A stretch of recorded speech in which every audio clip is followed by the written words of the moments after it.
დალის საქართველოს რეგიონებში ეს ჯგუფი, მხოლოდ ჩვენი არის რამდენიმე ესეთი ჯგუფია და ეხლა მაგალითად მარნეულში დამთავრდა შეხვედრა, გორში დამთავრდა შეხვედრა, აფხუტებში მიმდინარეობდა და საზოგადოებასთან შეხვედრები მართავს ეს ჯგუფები და აცნობენ იმ ცვლილებებს, რა ცვლილებებით შეიძლება მოუტანოს ამ რეფორმამ ადგილობრივ მოსახლეობას. აი, თქვა ზუგდიდმა სტატუსი შეიცვალა, რა ხეილი მერე ზუგდიდს, რა შეიძლება ამან მოუტანოს ზუგდიდს. 2012-ში დაწყებული 23 წლების რეფორმა ყველაზე წინწასულია თავისი მოთხოვნებით იმ პოსტუალურ განცხადებებით, რაც წინა რეფორმებში იყო.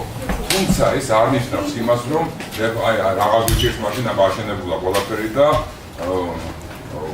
დაველოდოთ როდის მომწიფდება ეს და როდის ჩამოვარდება ციდან ნაყოფი. ესეთი რაღაც ნამდვილად არ არის, იმიტომ რომ ისევე როგორც წინა ხელისუფლებებში, ამ ხელისუფლებაშიც არსებობს ორი ხედვა და ეს იქნება ყველა ხელისუფლებისას და მომავალი ხელისუფლებების ესე იქნებიან შემიძლია დაგარწმუნოთ, იმიტომ რომ ევროპის ქვეყნებში, ამერიკის, აზიის ქვეყნებში ყველგან არსებობს ორი ხედვა, ორი ბანაკი და რომელიაც უფრო ძლიერი, ეს უკვე პოლიტიკური სიტუაციაზე და ქვეყნის განვითარებაზე არის დამოკიდებული. ერთი ბანაკი ფიქრობს, რომ საზოგადოება მზად არ არის. საზოგადოება ჭირდება მოვლა, ანუ ეს არის ძიზის ფსიქოლოგია, რომ საზოგადოებას უნდა აჭამო, მოეფერო, თქვათ, ხელში აყვანილიყო, იმ შემთხვევაშიც კი როდესაც ბრუნავ საზოგადოებაზე, მე მას არ უშვებ მარტო და ყველაფერს ვაკეთებ მის ნაცვლად მე.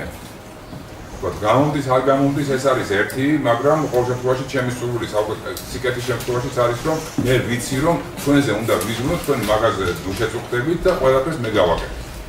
მეორე ხედვა არის უფრო მწვრთნელის პოზიცია, უფრო მოძღვარის პოზიცია, მასწავლებლის ასეთ რომ მე გეუბნები რა ეს გასაკეთებელი დანარჩენი უნდა გააკეთო შენ და ეს უფლებამოსილება უნდა გქონდეს რა თქმა უნდა მოქალაქეებს საზოგადოებაში მათ თვითონ მიიღონ დაკავად გადაწყვეტილება. ეს ორი ხედვა ახლაც არის და მე შემიძლია მაგალითებიც მოვიყვანო.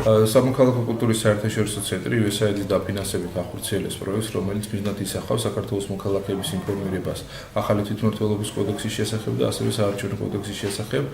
უნებრივია ეს ყველაფერი უკავშირდება 2014 წლის 15 ივნისის არჩევნებს და საქართველოს 26 ქალაქსა და სოფელში ტარდება ასეთი ტიპის შეხვედრა.